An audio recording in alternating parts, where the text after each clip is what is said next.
Okay, so there we go. Ooh, I'm kind of peeking a little bit.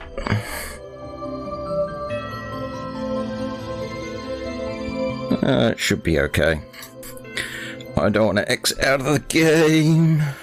It doesn't like Alt-Tab. It's one of them old games that doesn't have an exclusive windowed full screen mode. But yes, this is an odd one, isn't it? Final Fantasy XIV Online. Now, this is Project Meteor server. So it's not the one that Square Enix are currently using. It's the one that they actually shut down. And I have history with this game. So I thought it'd be an interesting thing to try and set up and have a look at.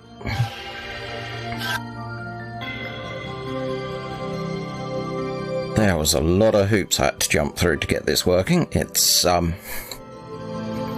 definitely a challenge. But yes, there we are. This is the character that I've made for my reminiscing of times gone past. So, pre to PLP. Yeah, I figured that would make sense for a name. Let's go in.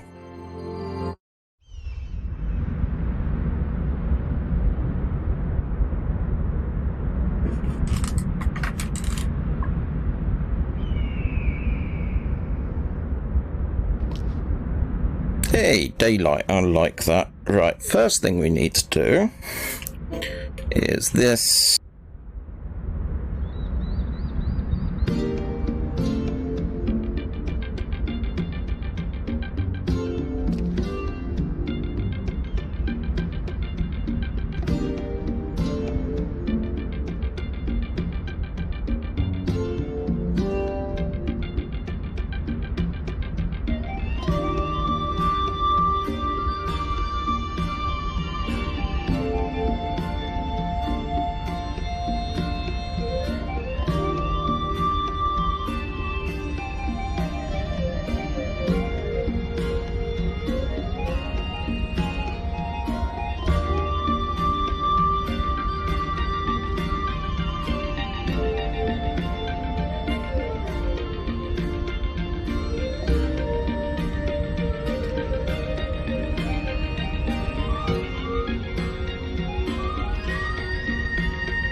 Yeah, I think that's Hyone.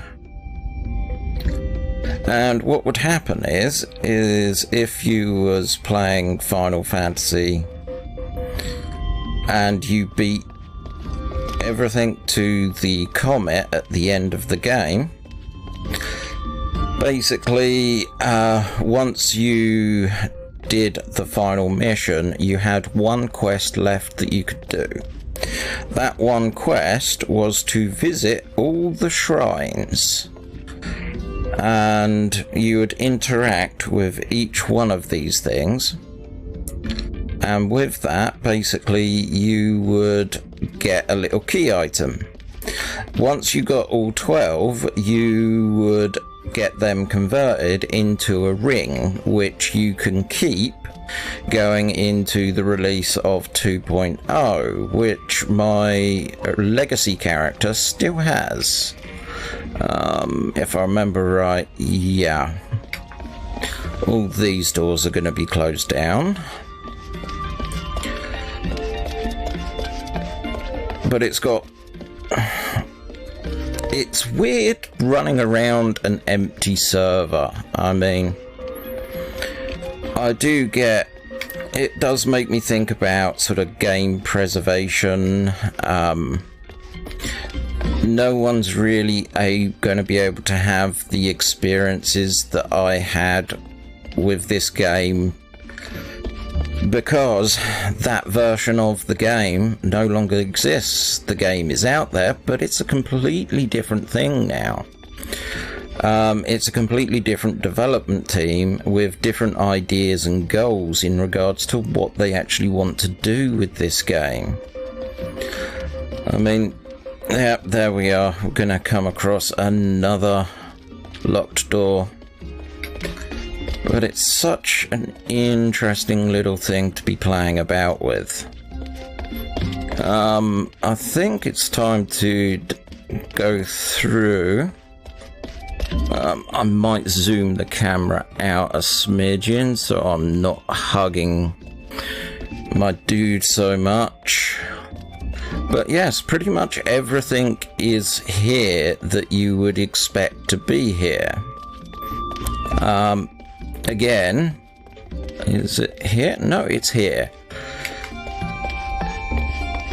So this is going back to what I said moments ago, which is when we was down the bottom, because this is all one area with no zones. You could watch people coming in and out of the main town through there. So, can I get a good angle? No, you can't really see all the way up to the Adventurers Guild, but you kind of get the point. I mean, yeah, we're up here, but there is no zone transitions. The only time I'd get a zone transition is if I actually decided to use Aethernet. You go up to a door that won't open, if I remember correctly. Yes, this is the royal area. Okay. It's really weird. I think the current version of this game is both brighter and darker than this one. It's very strange. That goes back downstairs. Don't want to go that way yet. So if we head back this way, is there going to be doors blocking off? Then maybe. Yeah, not going to be able to get to the... Oh, no, yep. We can get as far as the Anarchist Guild. No, Anarchist, what am I on about? Alchemists. Yes.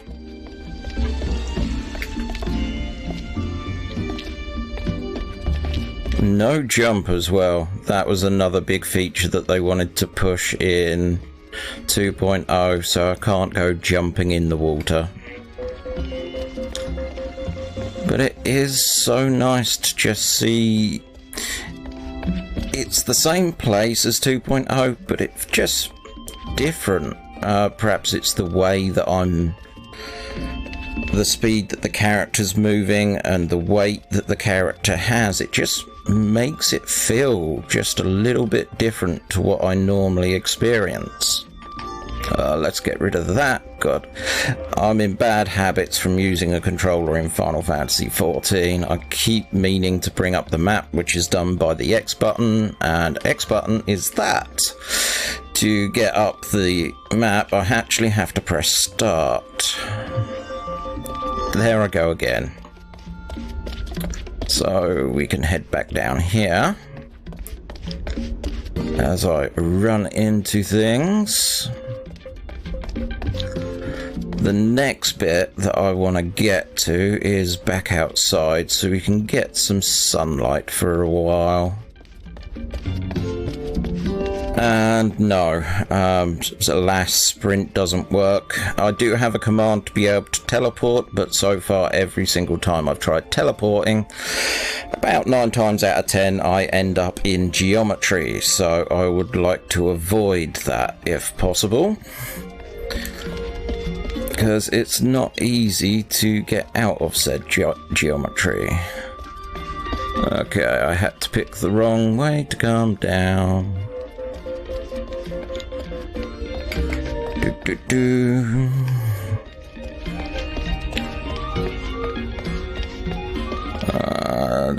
Yeah. So through here, in here. Welcome, chat. It's the same, but it's different. It's really difficult to describe. It's not that... Is it that way? Yeah, it's that way. Again, in 2. No, it isn't that way. That's where I did a quest to learn some dance steps a moment ago. Yeah. This way. This way. Getting so lost. So, let's head back outside. Because there's another fascinating thing about this game that they didn't really think out very well. Obviously in the modern game you're used to the auction house. So what you do is you have a retainer, you put things on your retainer, you set prices for things on your retainer, and you send your retainer to the market wards. That's not quite how it originally worked in 1.0. Basically, you had your retainer, and you could put items on your retainer and set prices, everything, for what you want to sell them at. However, there wasn't a market board, so what you would do if you wanted to visit the market is you would travel down this way, for example, and yep, that's where the flames are, which is not there in this game. There is no structure there.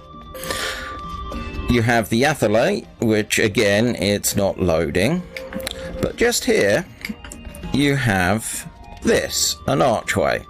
Now, I'm not even going to try and go and zone into the market wards, but basically it was a series of 12 instance rooms about the size of your inn when you go to a city, and you go in there and you literally summon your retainer in there, and then other people can go into the market ward and look at your retainer and buy the stuff directly off of them. But there was no search system, so what you ended up was something like, in the size of your inn, you would have about 20 to 40 different people, retainers, just all stood in different locations, and you'd have to go through each one by one looking for the crafting mats or the armor that you want.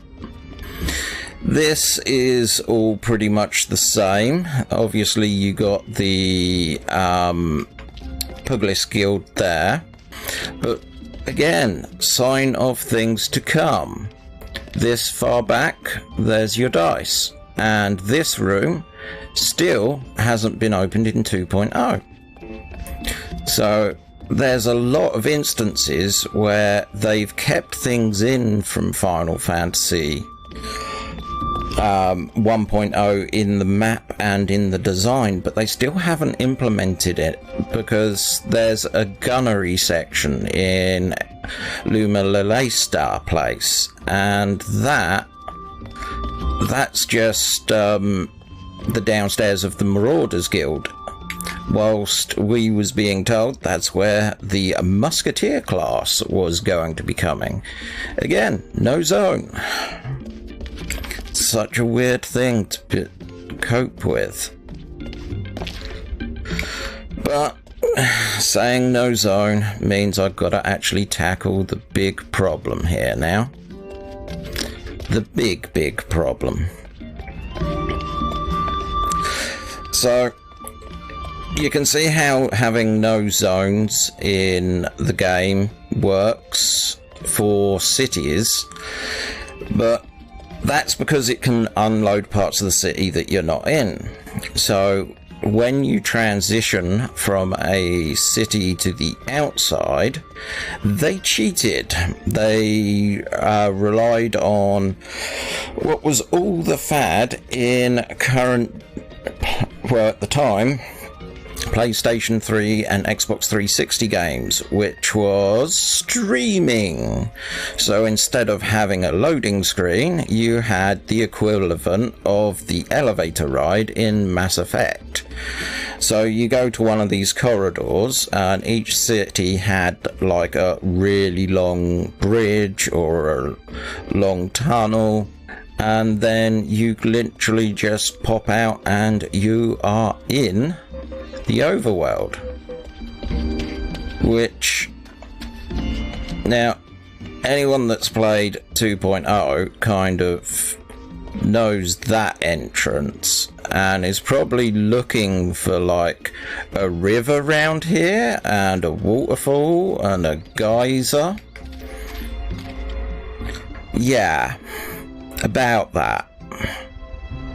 It's not there.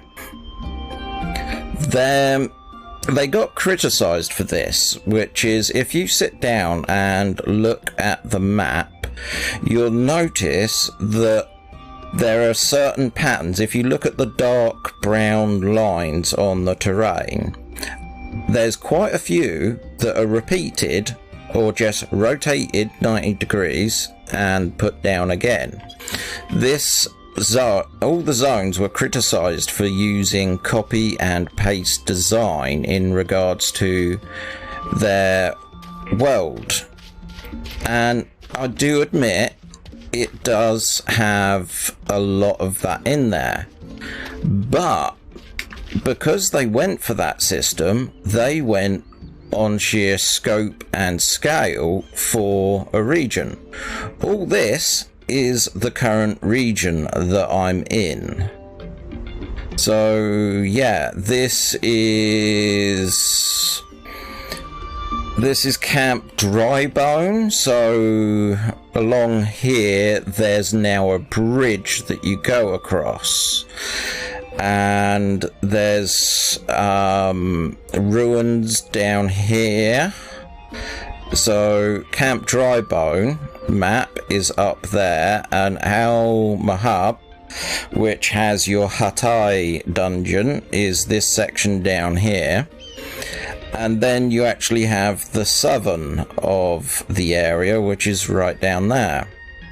As you can tell, my PC doesn't like virtually being 1, 2, 3, 4 of these clients in a row, so it has a problem loading the map. But if you go to Western Corthas, you basically go down, you go to Horizon, you go through a tunnel, and then you get to the port. But you see the top section here, which is all orange. What you're not seeing is there is an entire zone underneath that entire area.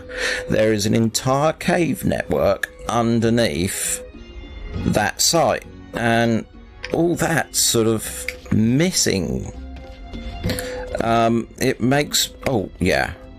There you go. One meteor floating in the sky, getting ready to impact.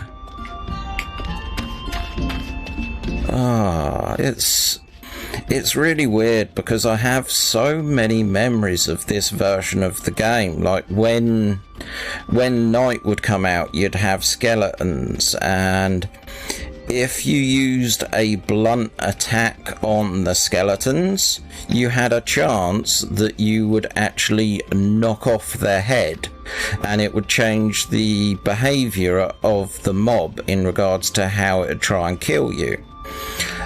Because skeletons are bone, so if you use blunt damage on them, it's more effective. There's another story I want to go into when I go over in that direction. But this is, yeah, Blackbrush. So in 2.0, there's a railway running through here, if I remember correctly. Basically, this is what that outpost was. Obviously in the center, roughly, I think about here, there would have been an atholite just floating, and you'd have your levy people, your quest people, and then those. Yeah, I forgot those keep flying around. That's all to do with the 1.23 storyline, because when SE decided that they was going to shut down 1.0, they came up with an entire storyline to actually reason away why this land was going to be no more. So kudos for them doing that. But one of the things that we lost in the transition is this. Oh god, wrong one. Actions and attributes. I'm sorry, I can't make this any bigger. So right now I'm a gladiator, so I'm up here. This is your hotbars. So 1, 2 and 3, and they are 10 across. I'm using controller.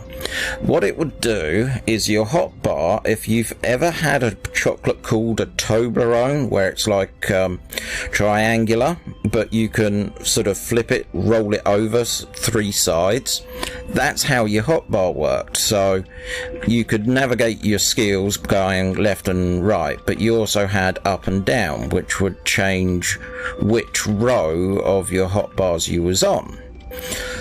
So as you leveled up, you'd get your Fast Blade, Rampart, Phalanx, Aegis Boom, Savage Blade, Flash, Shield Bash, Sentinel, Flat Blade, Rock Blade. So, and then carrying on, Outmaneuver, War Drum. That was awesome on the shield because it's a AoE taunt for paladins. Really don't understand why they didn't keep that. Tempered Will, Rage of Hallown, and Going Blade. Now, what it did is, as you leveled up, I think it's either every 5 levels or every 10 levels, you got to be able to put additional abilities from classes that you had leveled. So, if I was just being a gladiator at level 50, I could equip Stone, Cure, Arrow, Protect, Cleric Stance, Blissful Mind, Raise, Stone Rust, Stone Skin, Cura. If I had it up to 50, then I could do Repose, Curaga, Eraga, Shroud of Saint, Sacred Prism. With Black Mage, yes, I could equip Black Mage spells on my gladiator. So you got your Thunders, Blizzard, Fire, Darkseal, your Raz. You really could make up your own little class. I remember going round being a fire gladiator for a afternoon where I had fire spells and enchantments and things like that. but you had so much scope and so much freedom in regards to what you could augment your class with. But when they came out with the jobs and they added Paladin, what they did is say Gladiator to change into a Paladin, you can only pick from Warrior and basically the White Mage abilities. So that was something really, really cool. When I was actually tanking the big boss at the end of the campaign on 1.23b, we had a static party and we basically tried doing this fight for an entire month for about 3 hours on a Sunday afternoon. And I ended up being a Paladin tank, and the way that we worked it to keep the hate on me and keep the party going is I actually spec'd my Paladin as a healer. So I actually was a frontline healer with my Paladin by using cures, stone skin, curas and curagas. And it's just really strange that they've taken that side away. But you also had these, which are traits, which kind of have stayed in the game. But it just feels like the game has got more and more constricted into what you can do with your classes. This job system isn't the best at all, but it gave you so many opportunities to be able to make your own class. Like, they have auto attacks in 2.0. They didn't have it in 1.0, but they did in this. But how useful is it if you equip on a gladiator haymaker? So if the enemy in front of you misses you, you can then just smack them round the head with the weapon. It says executed with hand to hand, but you can use it on the gladiator. I have done that. It was quite funny. But yeah, the game, I think the problem that they had with this game is it's the entire problem of they designed too large. And I think in 2.0 they've gone too small, if that makes sense. I mean, I want to do like a series of videos in regards to what this game was. I obviously cannot demonstrate the combat or the quests. I'm hoping that they continue to do further work on this Project Meteor system, because I'd love to be able to get into an inn and see if I can play all the cutscenes from the game. So I could do a series where I'm going through the entire story of 1.0 in sort of modern times. I mean, given how they 2.0 goes, you know, no one remembers what happens, blah-de-blah, blah-de-blah. It would still be nice to actually have an online archive of the story of the game.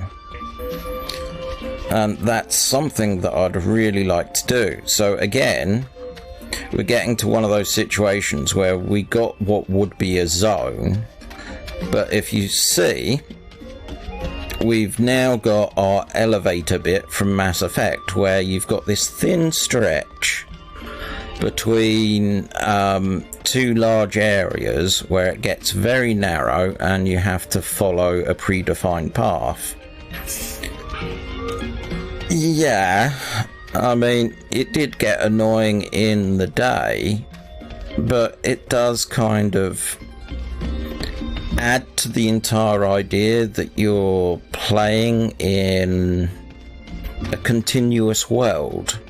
It's like I've just been playing around in the town, ran pretty much completely around it, walked out the front door, and basically in the current game I would be on my 5th or 6th loading screen. It's hard to say. The other weird bit was you also had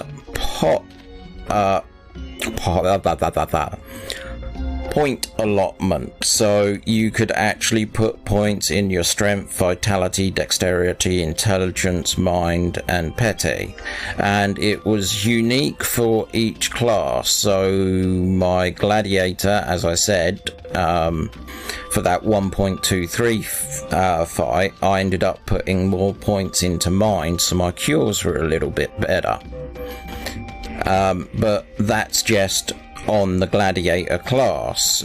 You'd allot points to different locations on the other classes, something that they completely did away with in the transition of 2.0. So we're coming up to the section Camp Horizon. Yes, let's see. So Camp Horizon in 2.0, you come out, there's a big crevice along, go over a bridge, and then you got that little camplet that you go through a tunnel that goes down, and then you're sort of underground-ish. Wow, I can't believe the muscle memory is still there for running through these zones. Ah, yet again, just seeing the vast land in front of you, just going, I am here, and I can probably see everything over to there. Ah, Silver Bazaar. Yes, interesting times were had on these. But what I'm hoping to do is show a bit of what I find most interesting about this game. Obviously, the copy, cut and paste idea is everywhere. Going back to it, this after probably 5, let's see, it got took down in 2012, 2013. So yeah, coming back to this after 7 years, you know, you don't see the cracks as much. I'm more running through, remembering how I'd be killing tons of skeletons here, how up there, I had my level 15 gladiator quest, and I found out that the monsters that I was going against were fire weak. Now this is before they did the 2.0 job system update in this. So in the old system, when it came to Black Mage, they actually knew all the element spells, whereas now Stone, Air and Water are on the White Mage, and Thunder, Fire and Blizzard are on the Black Mage. All of those 6 were on the Black Mage.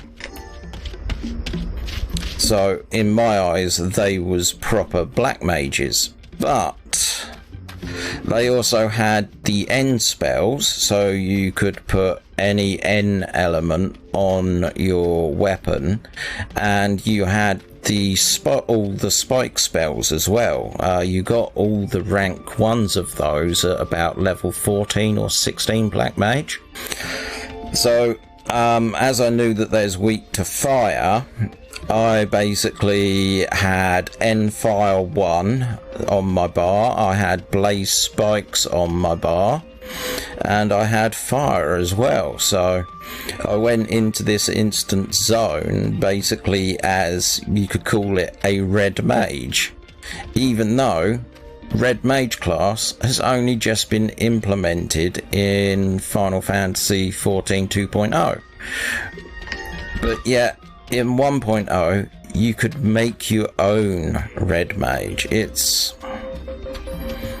I just feel that there was a completely different design philosophy behind this game and what followed, and it all happened with the changing of the guard.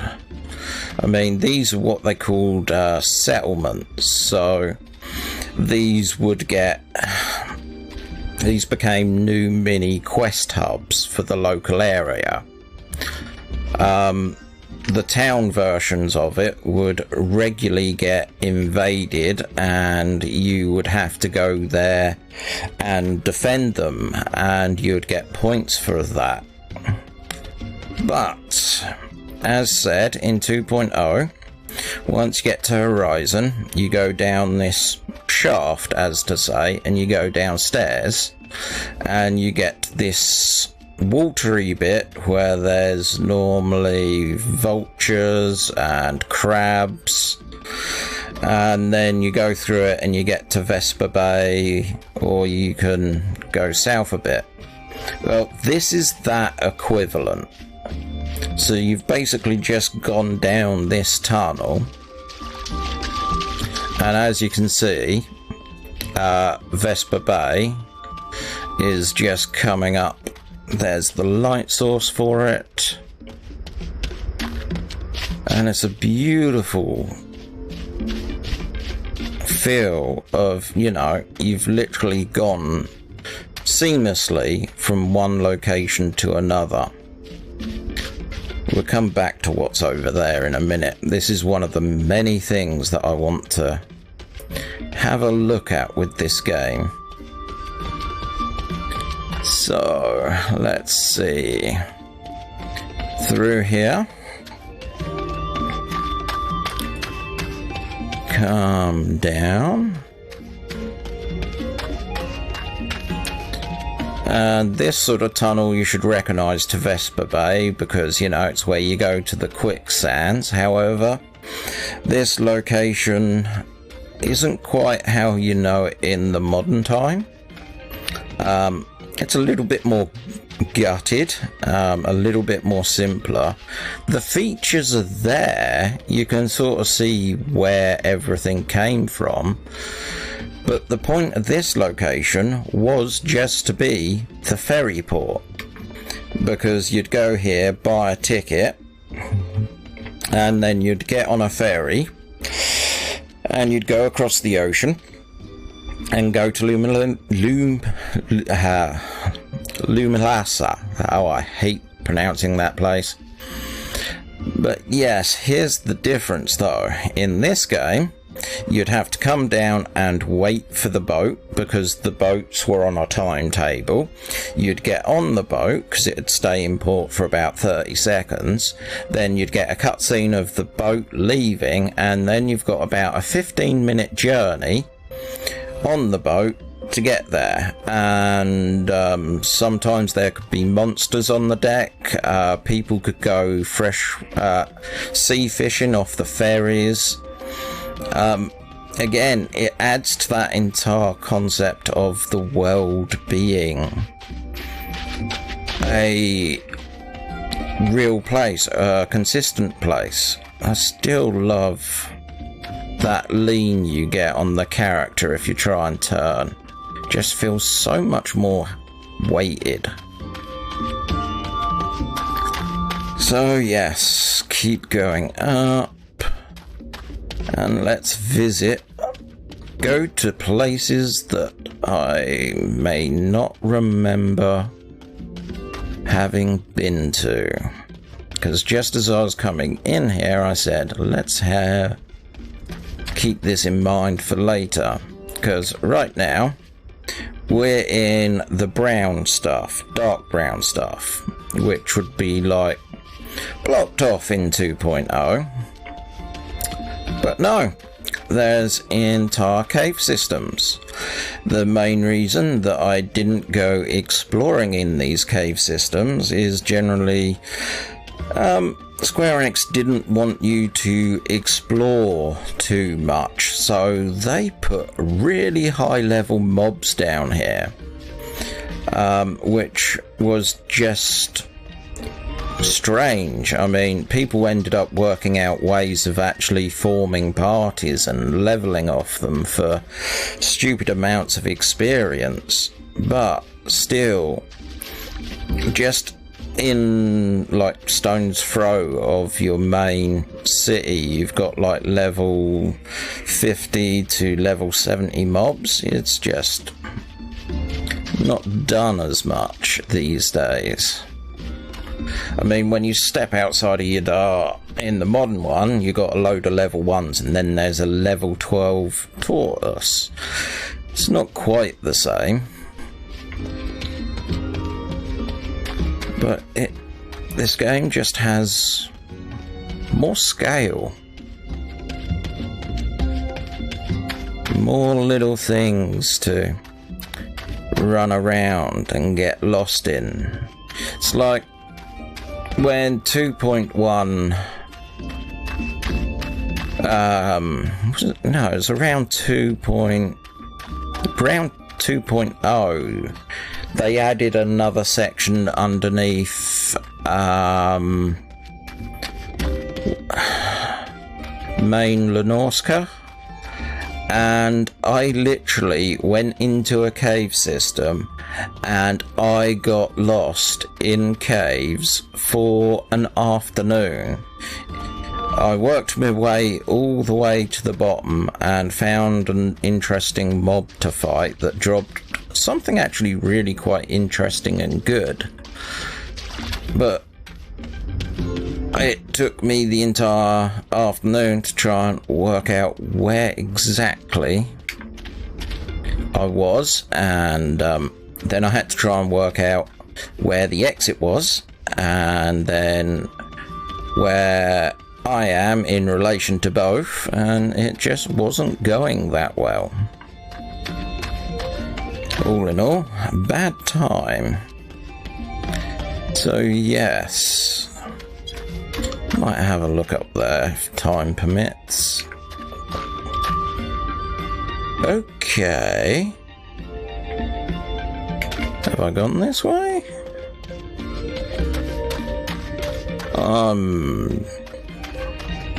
Inside something.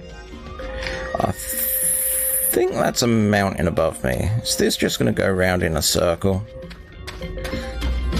It's going down even more. Oh, thank God. So if you come out that way,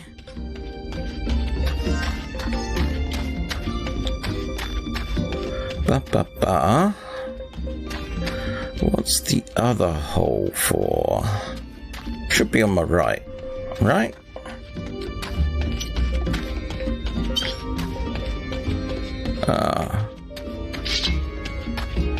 There we are. That's how I get my weapon out. That's how I make my computer make strange sounds.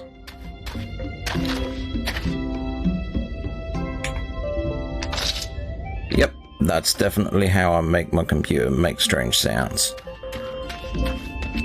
So you... Have I just done the same thing? I got sidetracked. Yep, I got sidetracked. Awesome. And that's how you can get lost. So, let's head round here. Yeah, we're heading north now.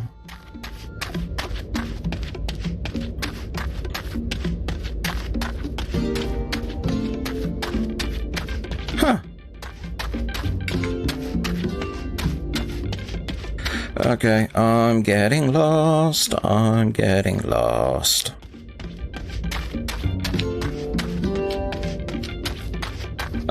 We'll just go with what we know.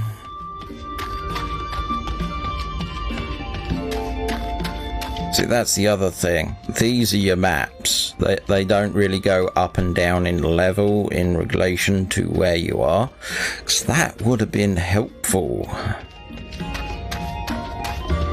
But I always thought that this game had so much promise. But SE wanted to drop a metaphorical meteor onto the thing. I mean, that is the crazy thing, is, you know, in a lot of other games, this bottom section would probably be a separate zone to up there. And if you was running down here, you could see people doing their levy quests up the top and fighting things. You always could see other people in the world around you. It's only when you went really off the beaten path did you find yourself in a location that where you couldn't see anyone. Again, it's eerie running around this server knowing that I'm the only person who's currently running around it, though I'm pretty glad, because I have a pretty good PC, but I honestly don't know if my PC would be able to cope with 2 people running around on this server. I mean, Jesus Christ. This was probably running, well, the server software on server clusters, so, and the number of clusters they probably needed for the number of players that they had concurrently at one time. Yeah, I don't think my PC's quite up to that. That works out pretty neat. But yeah, it's just, it feels like the maps in the new 2.0 are half, maybe 2/3 the size of what they were, but at the same time they didn't have the same amount of depth. I mean, I'm looking forward to actually, when the map gets there, showing you that, because that zone, I haven't seen them recreate that zone in 2.0. That's something really special. The map doesn't do it justice in regards to the idea that they went for, and lovely squelching sounds as I run.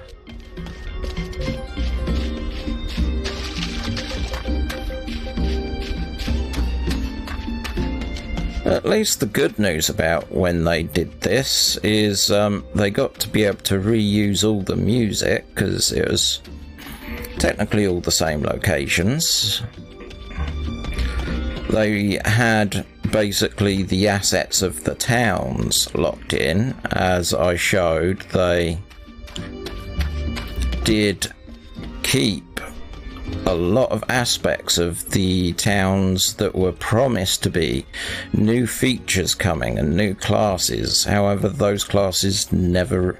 I know you got Gunbreaker, but that's not what was Musketeer.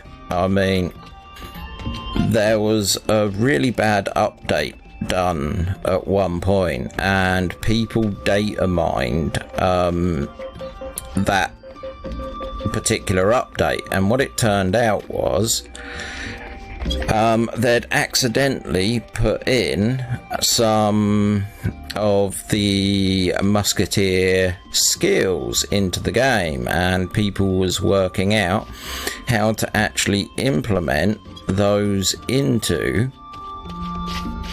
how to trick the client into using that animation instead of your normal animations. So people could actually see what the animation for Musketeer was actually like. So in this version there is traces of the Musketeer class. Obviously you have these things which you kind of recognize, but them in 2.0 I think that they've used them. You got Al Mahag thing.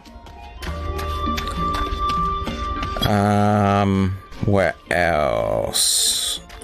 just northeast of there. And I think you've got one or two in southern Thanalan.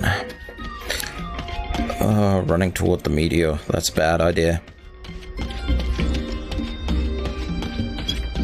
Ooh.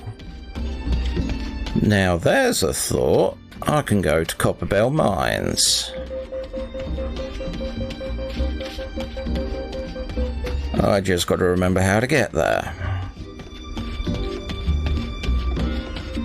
Oh my god, there are other mines.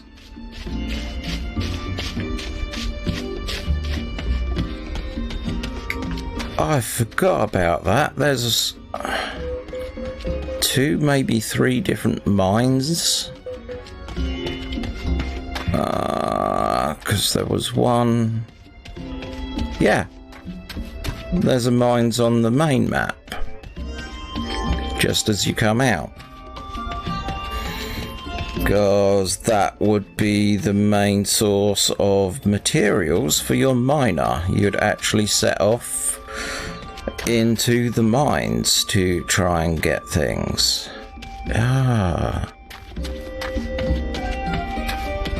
Wow, the things that you think that you forget over time, and it's just sat there waiting for you to go.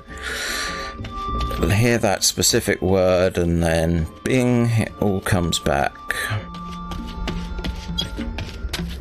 Off right, is it here?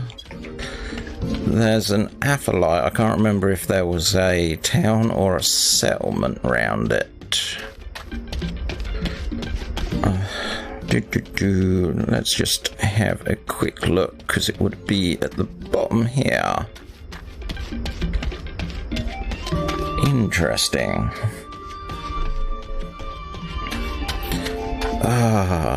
Hands-free gaming. Gotta love it.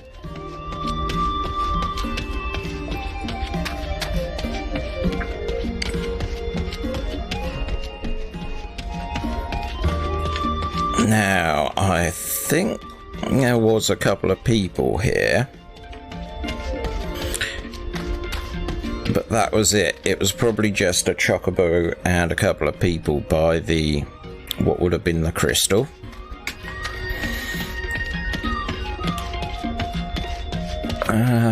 So we're going up there. And again, it's bringing back memories of job class quests that I've did in the past, because up there was Black Mage, if I remember correctly.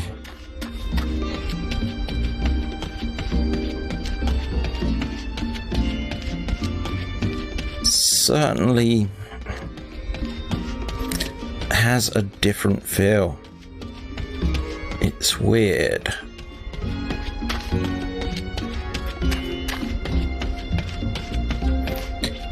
There's the moon. Maybe it'll be daytime by the time I get out of the mines.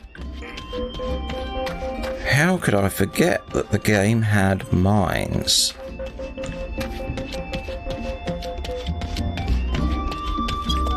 Because those were like the equivalent of, well, dungeons, as in you normally there was a load of mobs in there, yes, but there was also normally what we called a notorious monster. Now, a notorious monster was one of the regular monsters that had been souped up into a higher class. So if you're a WoW player, it would be like an elite. But the only catch is it had a timer on how often it would respawn. Other notorious monsters would have weather conditions for them to spawn and things like that. But normally the respawn timers on notorious monsters could range anywhere from, in real time, 15 minutes all the way up to about 21 hours. Oh, yeah. That just looks like someone sneezed.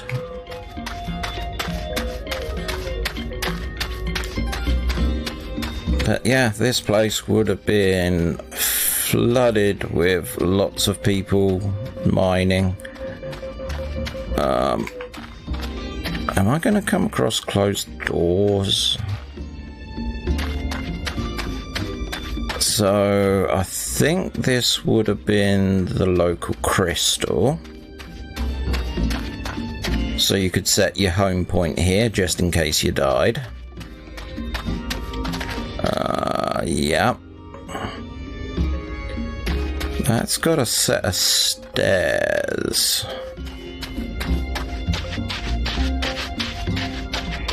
Oh yeah, that's right. Next map, please. Yeah, that's right.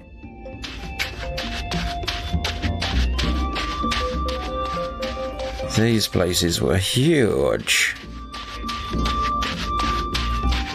I think this was the last mine that my miner had got into, because I decided to come back to the game a month or two before the game got shut down, because I'd heard the fact that they'd made a story about why the servers were shutting down, as in a lore perspective. So I kind of wanted to see what they did with that entire concept. So I think I was about level 37. So when I came back, I had to not only just do from 37 to 50, I also had to unlock the paladin job and get all the artifact gear. I won't talk about gear this time because that's an entire other discussion. But yeah, the short version is I really don't like levels. Oh my god, there's a dungeon in 2.0 where there's sand and you run through it, and one of the bosses you have to fight, and when it goes under the sand you have to go and stand on all the rocks. They used this as a template. Holy crap. That's why I was getting other familiar vibes from it. I've tanked through a dungeon that looked like this. Wow. So that's which probably means in Grandia there's probably going to be underground dungeons that you can just walk into that are just like Hatay? No, Tam Tam. Jesus.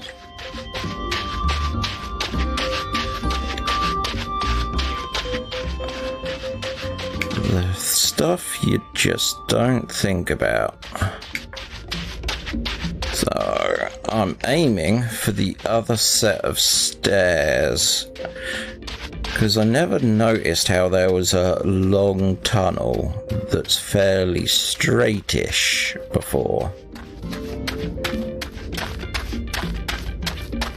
Second right, it's kind of trying to tell me, is it?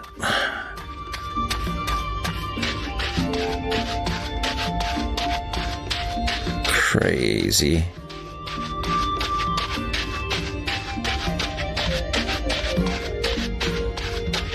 Okay, what else? Yeah. So if we go up here... That's right, because the dungeon that's underneath Luminasa that I'm on about, that I spent hours getting lost in, that ended up getting converted into a dungeon as well, which is the first dungeon you unlock, Salastashtashi thing with the pirates. Ooh. Ooh.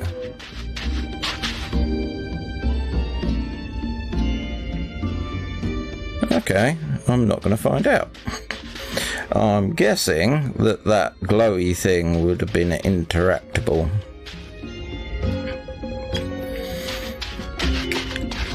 Or not. It could just be colourful. Wait a minute.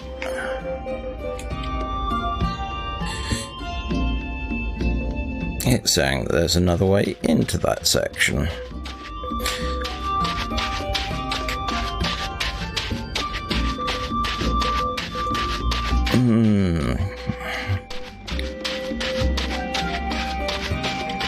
I mean, I definitely do recognise that there is a phrase called looking at things with rose-tinted glasses. But... And I know that Final Fantasy XIV 1.0 got a lot of flack in regards to its copy-paste approach. But at the same time,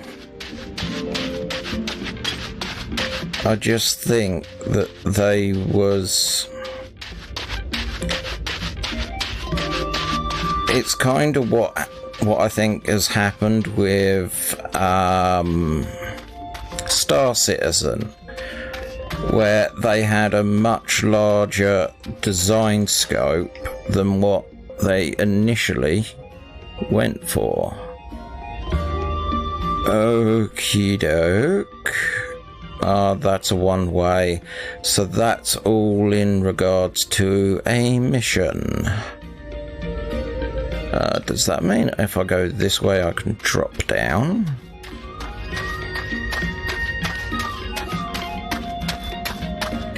No. Ooh. No.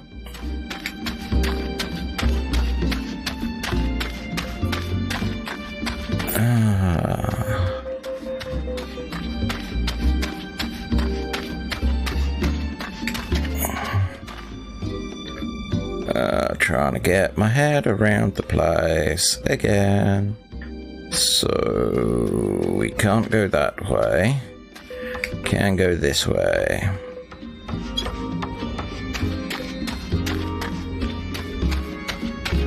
Yep, that's right.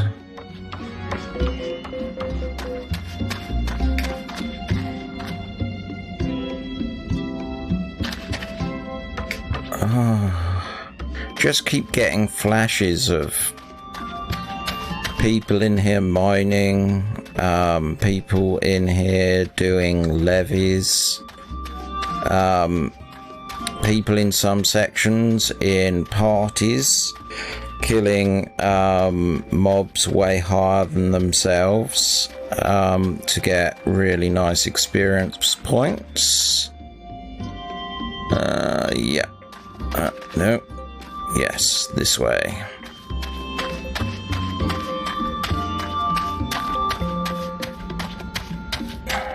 I mean, I can see what they did is they took the idea of Copperbell Mines and they turned it literally into an instance dungeon.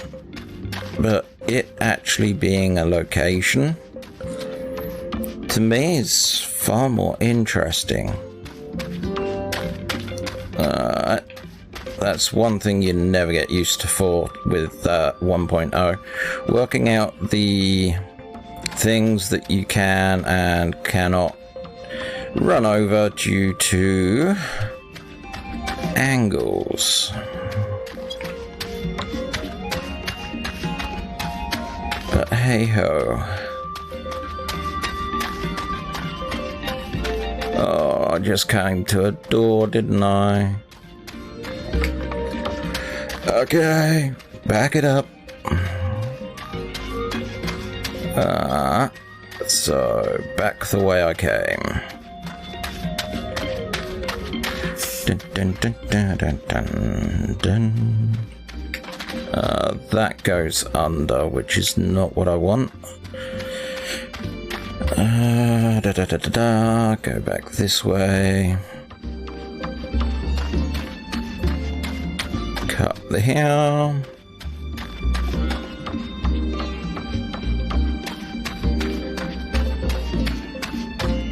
Definitely. It's weird.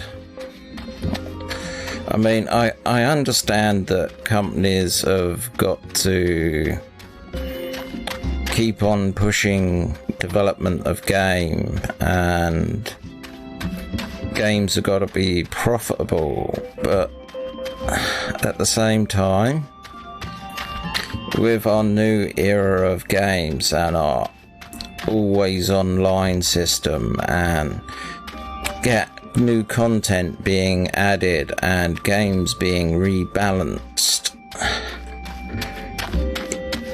you can only really play a single player game in the original form that it was on the disc if you don't connect it to the internet, and you're just gonna, game preservation's gonna get harder and harder. I mean, if you now get a PlayStation 3 or an Xbox 360, drop in, turn off the internet and drop in Mass Effect 3, and you'll be playing Mass Effect 3 as it was released, with no patches or anything like that. It'll also mean that you don't get the director's cut of the game, which is meant to fix the ending. But which version of the game should be preserved? And that's going to be the quandary that we're going to end up having, because you can't really, I don't think you can buy a director's cut disc version of Mass Effect 3. So if at some point, say EA stops DLC content from being downloaded on Xbox 360 and PlayStation 3, which a lot of people will be going, yeah, but that's like not now, ain't got to worry about. But it is something that's going to happen. They can't keep the services on forever. At the end of the day, it's all data taking up space that they're having to pay for, and the chances of that actually being accessed is getting more and more unlikely. So it's going to get to a point where we cannot play the games how we knew them. Wow, am I doing a Keith and just meandering on topics, letting my brain just go where it wants to? But yeah, I mean, for us right now, we don't really think about it, because to us at the moment, our idea of retro gaming are games that were on floppy disks, games that were on cartridges, games that were on CDs, and that's all simple media. But when you start looking at Blu-ray disc as a storage medium, you're then starting to look at the realm of anything from a couple of gig all the way up to 50 gig in size. I don't know what the largest size game on PlayStation 3 was. I definitely know that one particular game pushed the limit because they had to do a dual layer Blu-ray disc to be able to fit all the data on board of the game. I mean, heck, you can look at it in the fact of was it Final Fantasy XIII that came on? No, Blue Dragon. No, that didn't get on PS3. So yeah, it'd be something like Final Fantasy XIII, where it's a couple of discs on 360, but one disc on PlayStation 3.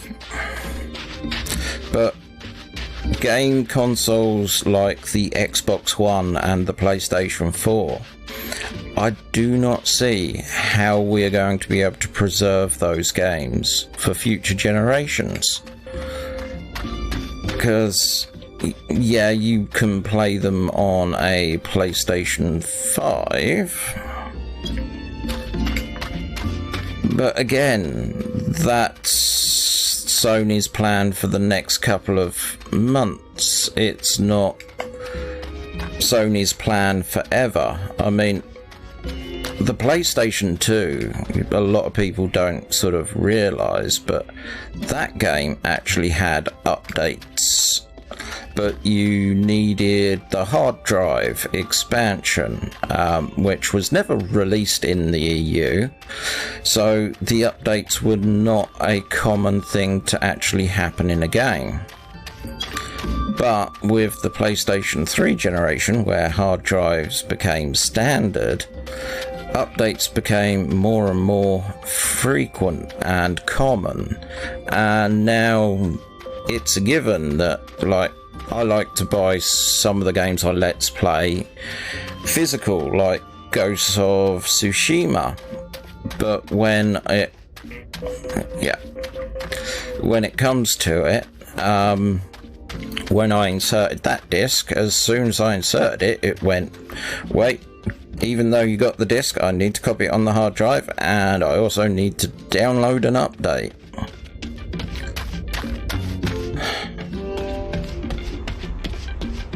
It's definitely going to prove an interesting thing, what happens with the game industry. I mean, yeah, I don't... At the moment, there is only 3 console manufacturers, Nintendo, Sony, and Microsoft, and I don't see them folding, but at the same time, how long are they prepared to keep software up? Legacy for players. I mean, I did an experiment a little while ago, and I know that I can still purchase PlayStation Portable games for my PlayStation Portable off the PlayStation Network. But there's got to be a point where they go, right, okay, our store's getting over encumbered, we're getting so much, let's start taking things down. And that's another thing, is you do get some games, I mean, I've got a couple on my PC, that if I actually uninstall them, I won't be able to uninstall them again. Not uninstall, I won't be able to install them again. It's just a lot of things about the gaming industry hasn't quite been thought out yet. And it's something I'd like to keep an eye on, something I like to think about. And game preservation is one of them things. Okay, I think I'm gonna go and pay a visit to the Silver Bazaar, because I can hear them overhead. There they are. Ooh, baddies.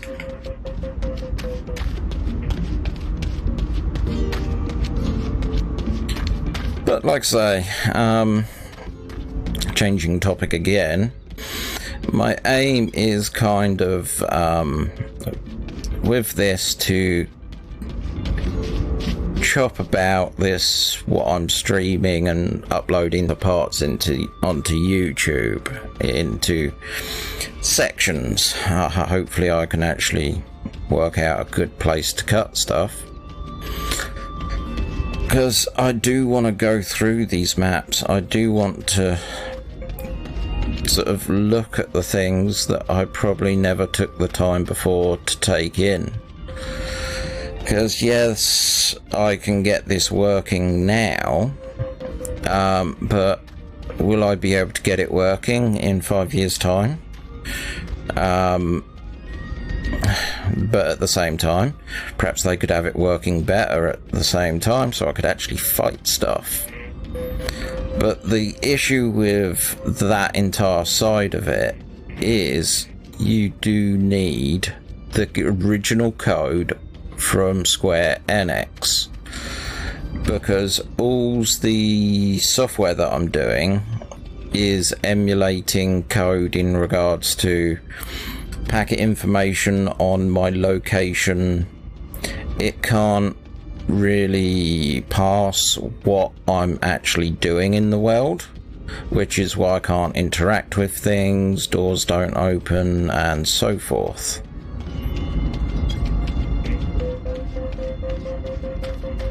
I do believe this Project Meteor has been in this state for this level of it for a couple of years now. And when I was looking at the updates on the source code, that has been updated 2 or 3 months ago, so there is still people working trying to get this thing to more functionality. And people have, I keep seeing articles, because, you know, I've been searching for Final Fantasy XIV stuff, and not only 2.0 but 1.0, and there are people who have been asking the current director, you know, there's a WoW Legacy server, couldn't you do a Final Fantasy 1.0? And the current director just is not wanting to consider such an idea, because he's not prepared to work with the game in the state that he inherited the game, as to say. He saw it better to just strip down and start again. So this is one of the more established settlements, so I think it's about once an hour or once every 2 hours you'd get a notification that a force of enemies will be descending on, like, this place or a couple of other places, and you'd have the time to get over there, get geared up, and then register yourself into defending the place. And basically you would then try and, with your party, secure the entrances, as it was a wave-based system, and there was loot boxes and NPCs, and you got a better score for less damage done to the items and damage not done to the NPCs. Did give you access to some nice gear options, and it also gave you the credits for, like, Immortal Flames or Twin Adder, all those sort of things. But yeah, I think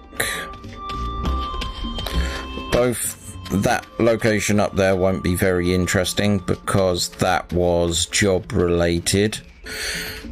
I know that much.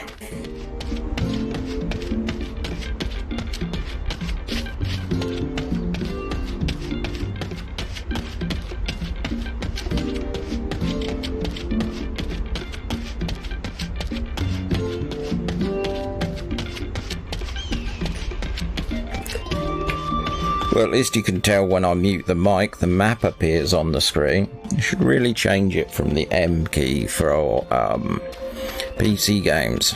Just thought as we're doing a nice long run, I would relight my cigarette and hope that tomorrow it's a little bit cooler because it's hot here today.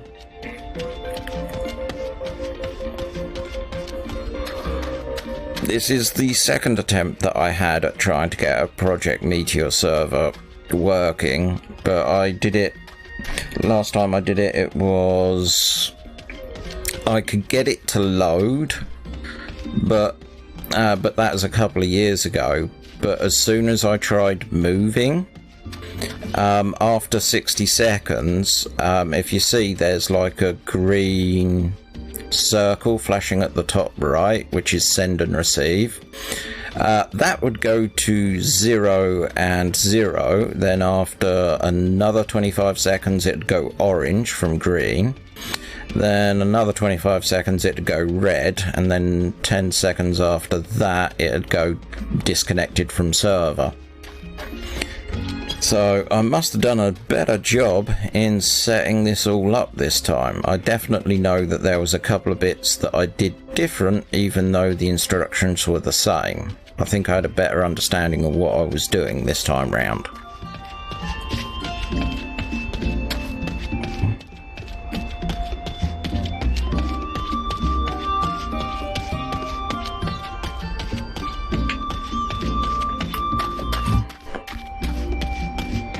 Let's see.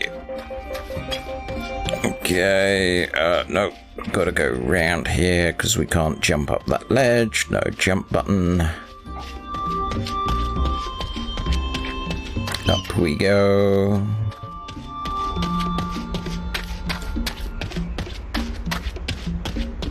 Oh, that's keeping it sensible. I did a little trial earlier today in regards to how this would do recording. And basically I have an interesting recording setup on my PC because H.264, which is a common codec that people use for recording, is kind of designed optimally to run at 1080. It can encode at higher resolution, but if you have a dedicated chip, it'll be pushing it. So I record a different way. I actually use a H.265 encoder on my AMD GPU because that's more optimized for 4K. So when I'm doing a recording, rather on H.264, it running at about 90% usage on the GPU, not the 3D side, the encoder side, for high quality, I get to be able to have my GPU doing 1080 recording at the same quality as 1080 H.264, but it's only running at 40% capacity, so it's doing less work, which means it's got more wiggle room to focus on keeping the detail there. So for that reason, I kind of ran this up to try and do a test recording, and basically I have it set to try and make a local backup that's the equivalent of Blu-ray specification at 60 frames per second, and when I was running around outside here, like here, it was trying to splat down at about 200,000 KB per second, and I don't know if anyone's into maths or not, but that's a lot of data per second. So for, I think it was about a 7-minute recording, it ended up being about 16 gig in size. So just for this, I've decided to reduce the quality of my local recording because I don't want it to... It's a side project. It's not too serious. I'm doing this more for me and posterity, so people can see the old game can still run on modern hardware, even if you're trying to emulate the servers in the background. That could be quite interesting. But yeah, that's Camp Bullfrog up there, which if anyone's in 2.0, that looks completely different to what you know, because in that location you are more open, whereas that's a lot more twiddly bits. But what I actually want to do is follow the road for a bit.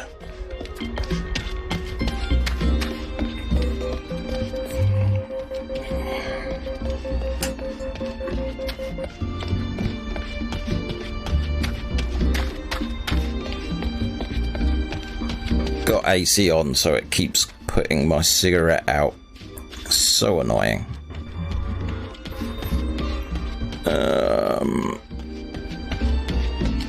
Yeah, we're gonna go on a trip. It's the right sort of time of day to do this run.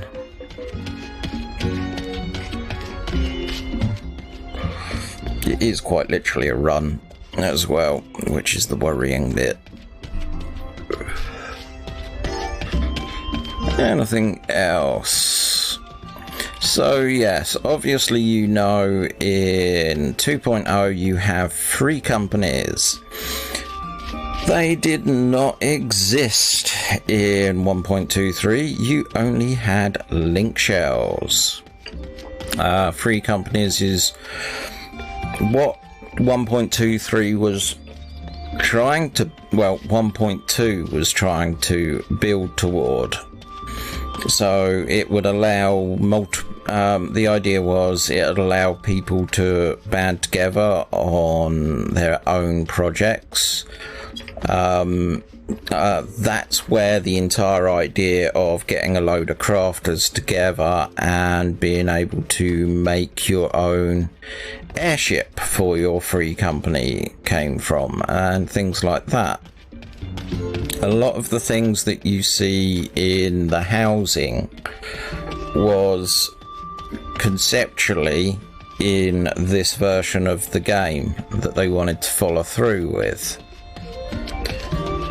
But that's the one thing that I think they got wrong on both 1.0 and 2.0 is the housing. A lot of people are coloured by their initial game that they play to get them into MMORPGs, and for the mass population they will probably turn round and you'll get a lot of people that say it was WoW. There'll probably be a few people that come after that that would probably be EverQuest or EverQuest 2. I was actually in my first MMORPG was Final Fantasy XI, and basically right off the bat, as soon as you got into your main city, you was given a residence, and you could straight away put pot plants in your residence and grow seeds and water them and grow your own plants to make your own stuff to farm. So I always found it frustrating that they never ever did something like that in 1.0, and the way that they ended up doing it in 2.0, and their reasoning is, if I remember the line right, it's storage capacity, which is why they've gone for these zones full of houses that free companies can buy. And that's nice and all, but it would still be nice if at my own inn I could decorate it in my own way, rather than having the things lumped in there that, you know, they feel that I should have, like the summoning bell or the hair salon dude or the organ thing that plays lots of music.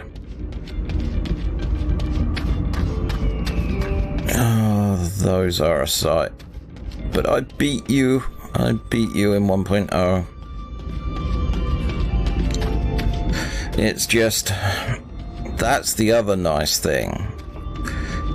You have no idea how refreshing it was to play a story in an MMO where you beat the final boss, but you fail the battle.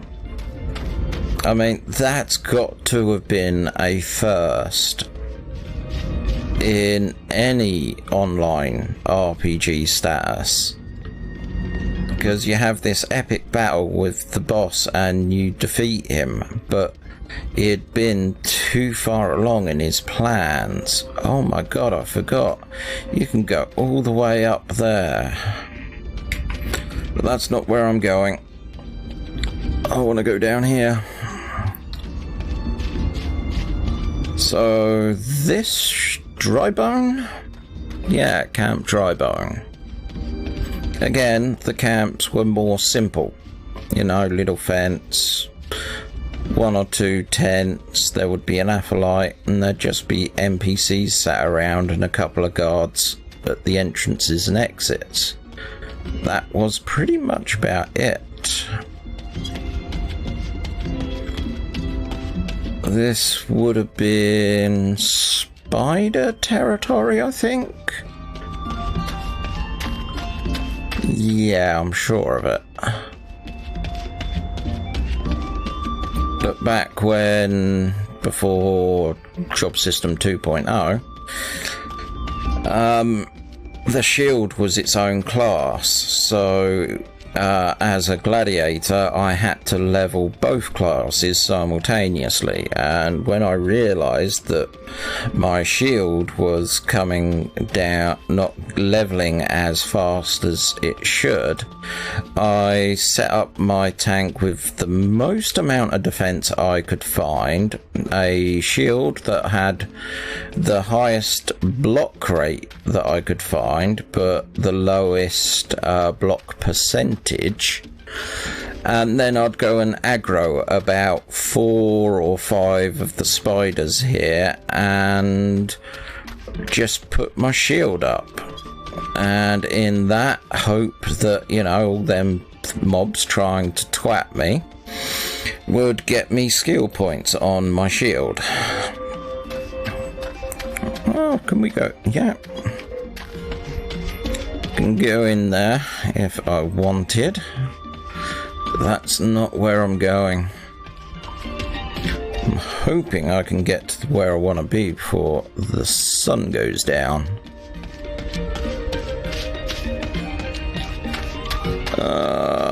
Probably going to be best to go left.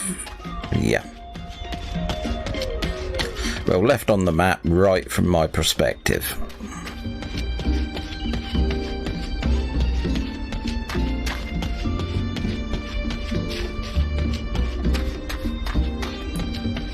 Trees.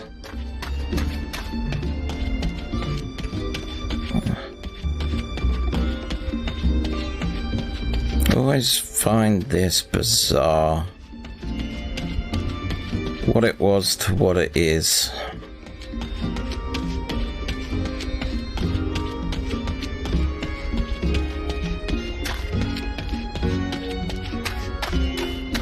But up here is a very interesting place that I probably have just given myself way too much of a time to be able to do an intro to. I mean, Yeah, this is all interesting. We've kind of been in a canyon setting for quite a while. So you have like a settlement for the baddies that was just over there. I think that's the one that you had to raid to be able to go in and do Ifrit. I'm sure it was something like that. But don't quote me, I could be wrong. I've slept a lot since. Yes, that was a lucky guess. So as you see, coming up to here, and judging by the map, you're probably looking at that and going, why is he going here? That just looks like a whole load of enclosed area, like the tunnels that you run through between zones. But it's not actually like that. It is quite different, and I can't think of a zone in 2.0 that quite looks or feels like this zone, because it's actually cavernous. All those little dots between there, they're all spots that you can actually see all the way down, and it is just such a nice visual change and such a nice flow to go from a canyon through to something like this. It really did blow my mind the first time that I caught sight of this. It was like, wow, okay, they may have copy-paste terrain, but they're trying to do interesting things with it, and I think that they did. What's going to be best? Probably going this way. And obviously all along here would have been mobs for you to be able to fight, and most of them were not aggro type ones. They was normally just straight passives, but you'd get the occasional one that would make you want to run away and stuff. What camp is this? Broken something. My excuse on not being able to read that stuff, I'm playing on a 43-inch TV that's 7 to 8 meters away, and you can't really do what you normally do.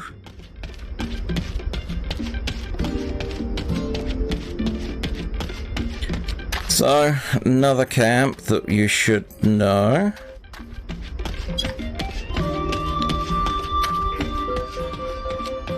It's just coming up. But it's just such a strange design. It's like, I know for a fact I haven't been down here. The Red Labyrinth.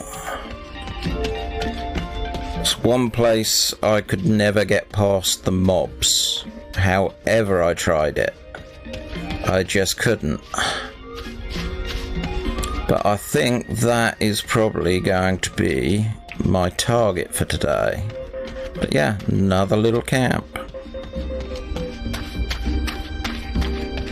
When I first started playing Final Fantasy XIV,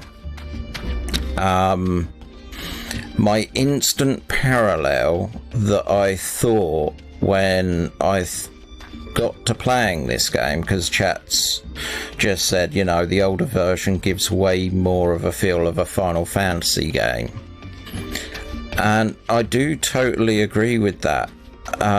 In this version, I think you can see a lot of Final Fantasy XII influence in regards to the design of the zones, the scope,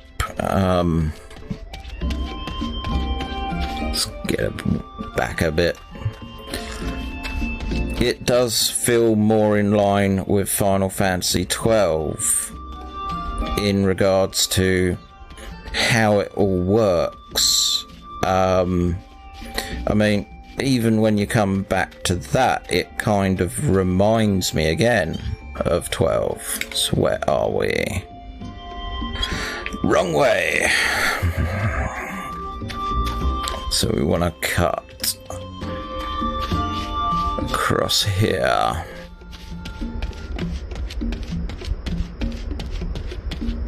Well, this is going to be difficult. I mean, I want to do a stream on each of the 3 city-states. Technically, I haven't completed this. What the blinking hell am I going to talk about?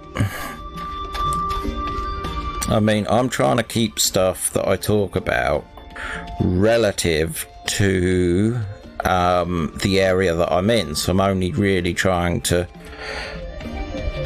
mention the other city-states in passing in regards to how they was done.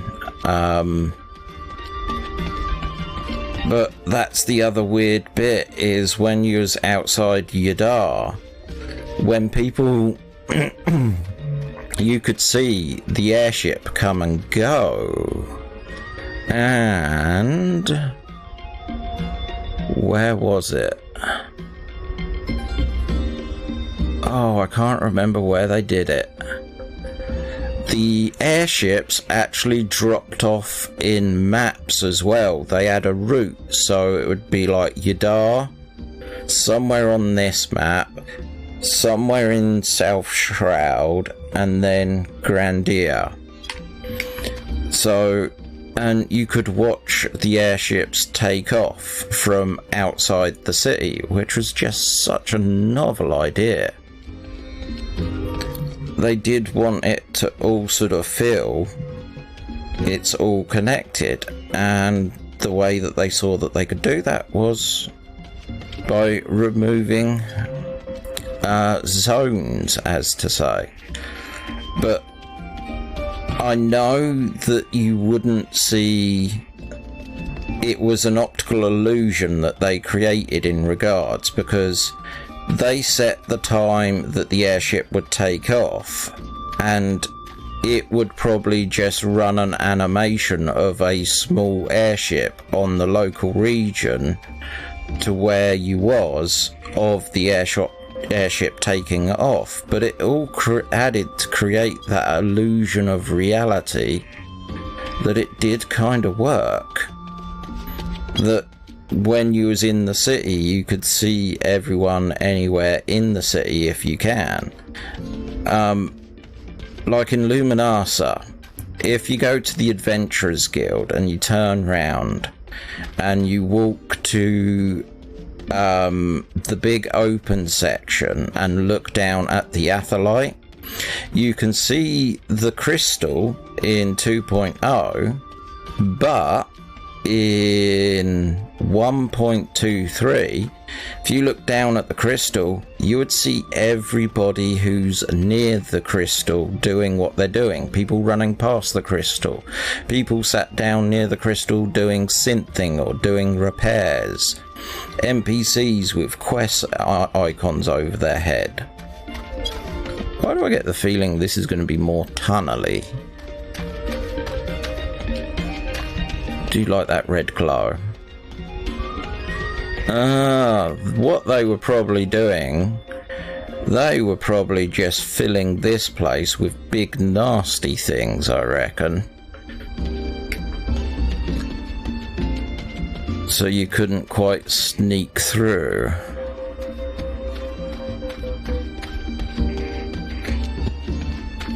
But yeah, in normal 1.0, I would never have been able to get down to this location.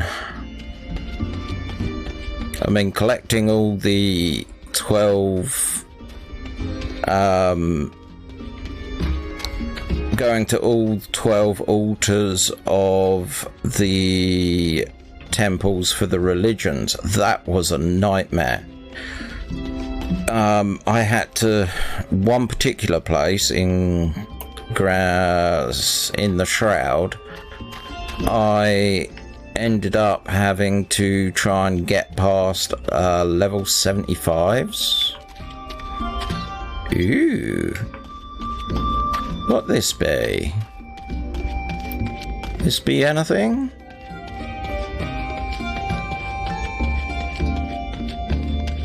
Okay, I'm going off the map.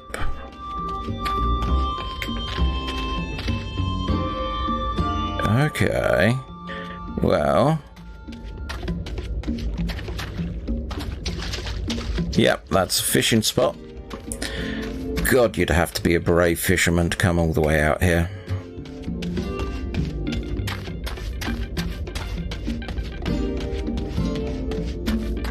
This...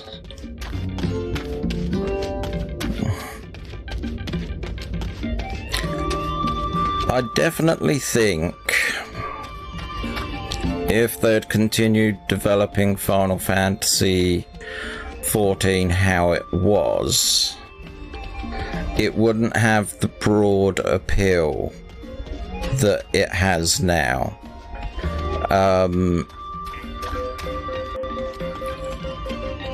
I mean, it's got its own... This thing's got its own little quirks and foibles, and it's running on code that's... See, copy-pasted. Same thing. But there's so many of them. And, well, that's kind of both the problem and the joy of it. The areas are large. They're interesting to poke in. You probably know what's down the end of each location you go to, but probably the mobs that were down there, or there'd be something worth it to go in that particular direction. Whilst all the maps in 2.0, it feels like they liked certain aesthetic elements of the maps, and then they just tried doing one of each of them just really well. It's the only way I can describe it. So Korthus, which is this entire area, it is the same location I'm running around in. There is the same sort of elements, but it doesn't have the same scope, I think. It's really difficult to describe, because like I say, I can remember, like, this camp here. That's where I leveled from level 42 through to 45 on my paladin, and I was in a party of 4. I was tank, we had healer and 2 DPS. 2 of the people were real life friends, which made it even awesome, and the 4th person was a member of the Link Shell. And I can remember I was there, and it would be the old-fashioned way of leveling in a party in a game, which is your party basically set up camp in a location, and you'd have a puller, and they'd run out, grab a mob, and as soon as they got close, I would then take the mob off them by using provoke and things like that, and then as was getting close to killing that mob, the puller would have to judge it, so they could then run back out, but not too early enough that they're outside the area that they can be to get the experience points, but get another mob coming in, so he could just keep pumping up the XP chain, and you could get stupid amounts of percentage boost just by keeping the chains going. And that's the other thing, the big difference. I wonder if it shows it in here. No, not there. No, not there.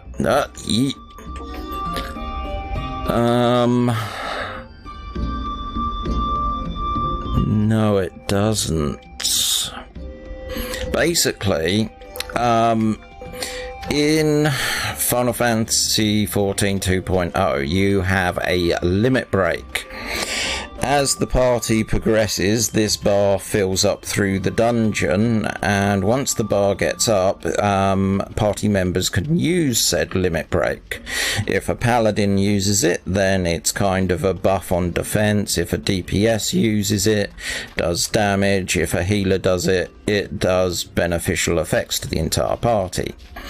They didn't have that. What they had instead was, you know how you have in 14 2.0, you'd have like a weapon skill that then combos into another weapon skill that then combos into a third weapon skill.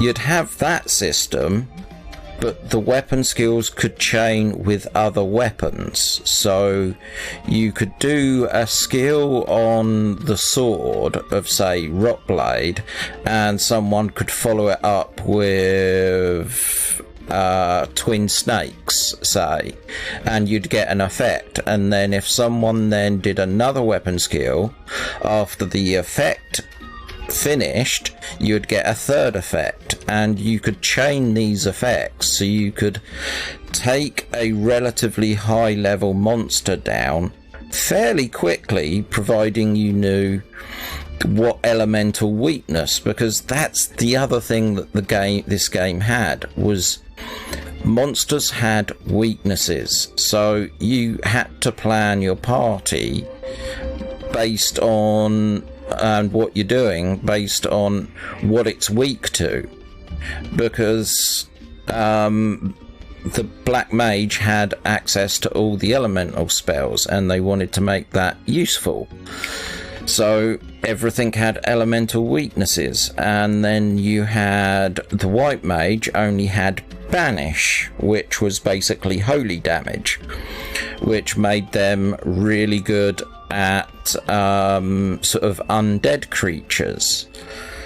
You did have the likes of Drain and Asper, which is the equivalent of Drain but for MP, and that was on the Black Mage. But again, these skills were not locked to a character. Heck, during my leveling on Gladiator, I think I had Drain and Asper equipped for a while, just so I could top up my health and top up my MP, because in 2.0 you have the spell Protect. In this you had Protect, you had Protect, which also does magic defense.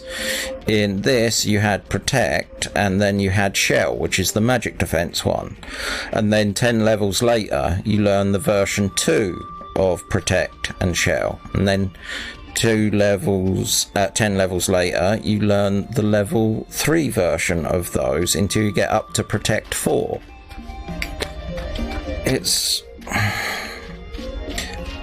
It was numbers going up, but in a different way. It was very, very different idea. It's like on your healer class in 2.0, you learn Cure, but that one spell is going to be your bread and butter all the way through all your leveling. Whilst with this one, you had 4 different levels of Cure, so the healer had a easier time of managing their hate level with a mob, because they could do big heals on the tank and do smaller heals on the melee if they get splash damage, rather than just going, you know, this is a one-size plaster, it fits all, bosh, there you go, and the DPS took a little bit, bosh, there goes the same amount of healing that I'd spent on the paladin. No, what you could do, you know, keep the tank healed up with high heals and keep the rest of the party members sort of safe with smaller heals or regens. It was so different. You could apply strategy and coordination. There was the indications for AoE that the monsters would do, so you knew you could get out of the way of them. But they were not in it as much as what it was in 2.0. The last time that I quit Final Fantasy XIV 2.0, no, the time before last, was because of Titan Extreme. At that point in time, my internet was not as good as what it is now, so it just felt like I was playing dance moves on the game rather than it being a fight. You had to keep moving your position, and also with Titan Extreme, you have to do a tank swap about halfway through the game, and I never got on with tank swaps on my tank. I'm kind of too used to the idea of if one tank can't do it, then the tank's doing it wrong philosophy. That's how I got through that last boss on 1.23, was just by, wow, I can't believe I'm going to say this, get good. Because you had so much choice in regards to how you could set up your character in skills, and you could allocate points into specific areas to improve stats for doing specific things. And then you had the equipment. The equipment is very different. There was no eye level, obviously, but say you could get a dagger that could occasionally hit twice or 3 times, or you could get a bladed shield. Now the bladed shield is also in 2.0, also the bladed lantern shield, but the difference is if someone attacked you in this game with the bladed shield or bladed lantern shield, they would take damage if you blocked it, because it's the equivalent of having a shield with a spike on it. But yet that entire element of how the shields would work is not in 2.0, which again just feels like that they're stripping out little bits and little pieces that they just thought, it's too much hassle to adjust that. We need to make it slimmer. We need to make it more standardized. Because at the end of the day, if you've got a weapon, you find a weapon that can hit 2 or 3 times, or you find a weapon that says on it, it'll increase your cure potency by 25%, so all your cures are 25% stronger. Of course, there is going to be quite a period of which that you're gonna want just that one item equipped whenever you do a cure, and that's what the new director of Final Fantasy XIV wanted to get away from, is having equips that augmented your abilities. You could get equipment that gave you abilities from other jobs on the weapon or on the armor, which was absolutely fantastic. And as you see, you know, just running around on top of the cliffs, because that's something again that you could do. They, like, the zone toward the ferry, you go under, and in this zone, which is to the west, you can go up on top. And again, I have fond memories of... Well, actually, this was a hot spot for gatherers, people wanting, like, go near those shrubberies and those trees. Normally, lots of gobs up here, but I think that's the end of this line. Yeah, pretty much at the top here.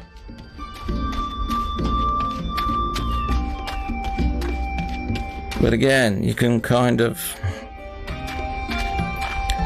You'd be able to see people on chocoboos going to and fro, people running around in the distance, fights going off over there. It's the one sad thing about the way that I'm currently playing this is you don't get to see what it was like when the server had life. And that's sad.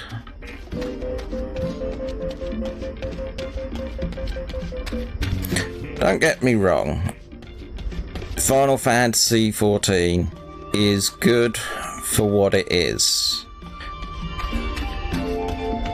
It's just, I know this one. I've been chatting with some friends about this, and I think my problem with the current version of Final Fantasy XIV is because I've spent so much time away from it. I'm afraid to use my level 50 paladin or my level 50 warrior because all the skills have changed. The rotations I'd use are there, but a lot of the abilities that I'd normally use are not. I've lost the capability of being able to pick from warrior and white mage on my paladin in regards to what abilities I have. I find it strange to think that a DPS can get bloodbath, but a tank cannot, because that was really interesting. When I was trying to explain to a friend of mine, the paladin in this version was your turtle tank. They didn't do much damage, but they could take a lot of damage. Turtle, obviously, because they was sword and shield. Warrior was a blood tank, so their abilities was designed more with the idea that yes, they are going to take damage, but they are going to have abilities that can actually let them heal and recover from these attacks that they're having. And it was a completely different mindset and philosophy. Whereas if the core of the abilities that I'd use to be able to do that are no longer on the warrior class. They're now on my monk class, which is just really bizarre. Because last time I checked, monks are DPS. We're up here. Oh no, that kind of works. I can get over it. Ah! That's how I do it without the wheel mouse. If I hold down left bumper and do right stick out, right stick in. God, I'm gonna have to check if in 2.0 they kept that or if they scrapped it. Now, can I get to there from here? I think so. But yeah, this location that we're coming up to is where I ended up doing some of my more higher level, I think it was sieged events for my paladin. Wow, I do jump around a lot. I mean, going back to what I was previously saying, that's the nice thing about the monk, is the monk job hasn't really changed that much over the period of time that it's been in. A lot of the abilities are still the same. The idea of doing rotations is new, because that was 2.0. But generally how it worked was the same. And from what I can understand, how it works now... Oh, too early. Is pretty much the same as when I got it to level 50. Summoner. Oh, that's drove me up the wall. As I try and drive up a wall. Summoner, I can't believe what they've done to that job. I've got a level 50 summoner, which also means I've got level 50 sorcerer, but on the trial account, started leveling summoner, and it's just... it's not one big change that they made to the class and job. It's lots of little ones that they've done over time that have just had a really big impact. I can't really speak to many of the other jobs because I only ever got on my main character. People up to the sort of level that they unlocked their jobs. That's pretty much how far I leveled them, unless I needed a specific ability in for cross-class. But yeah, there's this place. Let me guess, you're going to be another little cave with a watering hole on the right-hand side. That's my guess.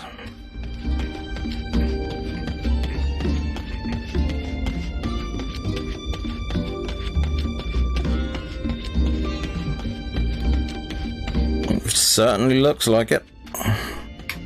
Ta-da!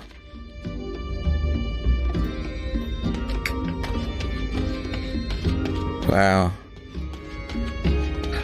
And like I say, this game wasn't perfect. It had problems. The servers had issues just staying online all the time. But I think they was going for a plan of what Star Citizen should have done. Is they had this big list of things that they wanted to do with the game, and they just wanted to get down the basic structure. I mean, from 1.0 to 1.21, there was no jobs in it. It was just Gladiator, Pugilist, Marauder, Thermage, and so Conjurer, and Archer. There was no Bard, there was no White Mage, no Black Mage, no Warrior, no Monk, no Dragoon, no Paladin. They all came in at 1.21. So it was kind of work in progress. They was building it up layer by layer. It's just SE, they didn't have the confidence in its long term for the long term. And when they get the other dev team in, they just looked at the engine and went, well, no, I don't really want to do anything with this. So basically, this game as it is got shelved. They worked on it for a while, kept some of the team on so they could write a story to explain, and put a meteor in the sky to destroy the world, as demonstrated there. And that's how 2.0 came about. But yes, I think that's enough of this today. I actually didn't think I'd do this entire city-state. It's been interesting. I still can't believe how many memories of this stuff I've got. Not looking forward to... because I'm probably going to do... no, it's not that. Current location. That doesn't work. Okay, that's good to know. Can't let you see a preview of the area that I'm to face next, which is, in my opinion, the worst designed area. I mean, this area is quite balanced. I think all in all they kind of did a good job. They gave a variety of locations. Oh, I didn't explore up there. So much of this place, but it is physically walking between locations. But yeah, I'm gonna leave it there. Hope that you enjoyed it, and yeah, hoping to make a little series of this, exploring the old world. Next up, I think, is going to be the Shroud and Gradidia. And then we'll go across the ocean and we'll have a look at there. And then, after all that, that's to the Black Shroud. I'll probably come back here and go to Mordorma through that location. That'll kind of wrap up this section as well, so I can have a little plod through there. So thanks for watching. Till next time, have a good one.